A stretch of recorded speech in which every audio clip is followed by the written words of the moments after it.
Okay, welcome to the deep dive. Today, we're tackling inflation. We've looked at the research, and really our goal is to figure out what's making prices go up and, what it means for you. Exactly. We're going to unpack the main drivers behind it and the real impact it has. All right, so where does this usually start? We hear a lot about supply chain problems. How does some disruption there lead to, say, higher prices at your checkout? Well, imagine a vital part for making phones gets stuck somewhere. Suddenly, there are fewer phones being made. Right. But if people still really want those phones, the sellers can, well, charge more. It's a bottleneck. Oh, Less supply, same or more demand, and prices climb. yeah. We saw that with computer chips, right? Affected everything. Okay, that makes total sense. Fewer things available, lots of people wanting them, price goes up.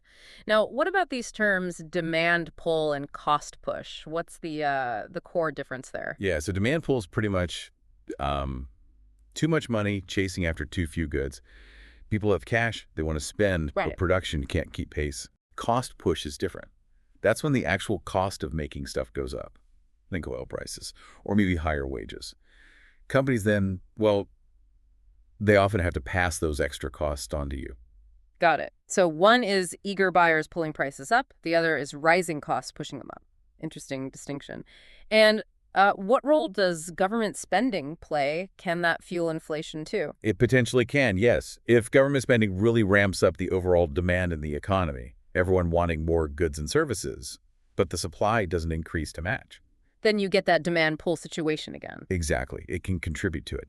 Of course, it really depends on how the money is spent and what else is happening in the economy at the time. Okay, that helps clarify the why.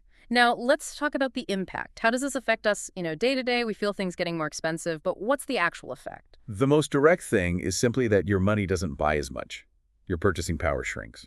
That dollar or pound or euro you have today buys less than it did yesterday. Groceries, fuel, rent, Hmm. it bites into your budget. Right, so your savings and income just don't stretch as far. And what about paychecks? Do wages generally keep up when prices are rising like this? Well, ideally they would. In a perfect world, wages rise lockstep with inflation, so your real purchasing power stays the same. But that often doesn't happen smoothly.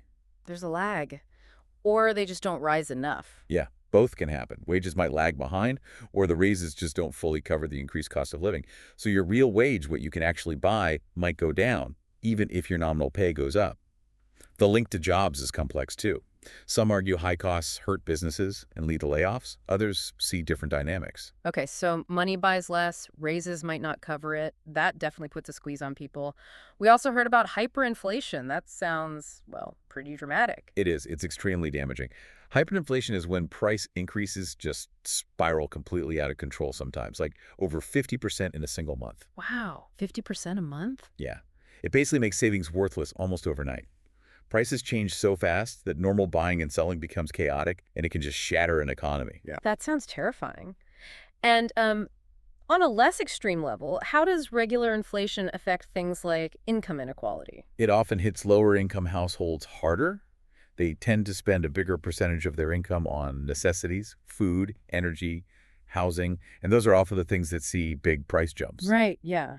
So when those essential costs go up, it takes a much bigger bite out of a smaller budget, potentially widening the gap between richer and poorer households. That makes sense.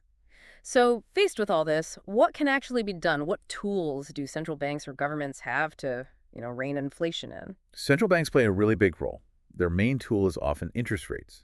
By raising interest rates, they make borrowing money more expensive for everyone, for businesses, for individuals buying homes or cars. And that cools down spending. That's the intention. It aims to reduce overall demand in the economy, taking some pressure off prices. They also manage the money supply more broadly. Okay, so making borrowing costlier to slow things down. And for us as individuals, is there anything we can do to maybe protect ourselves a bit when inflation is high? Well, from an investor's perspective, some look to diversify into assets that traditionally hold value better during inflation, things like certain commodities or maybe inflation-protected bonds. Right. For most people, though, it's more about the fundamentals. Yeah. Careful budgeting, trying to manage debt smartly, especially variable rate debt, and maybe looking for ways to boost income, if possible, are practical steps. Gotcha. Okay, so let's quickly recap. Inflation can kick off from supply issues, too much demand, rising production costs, even government spending.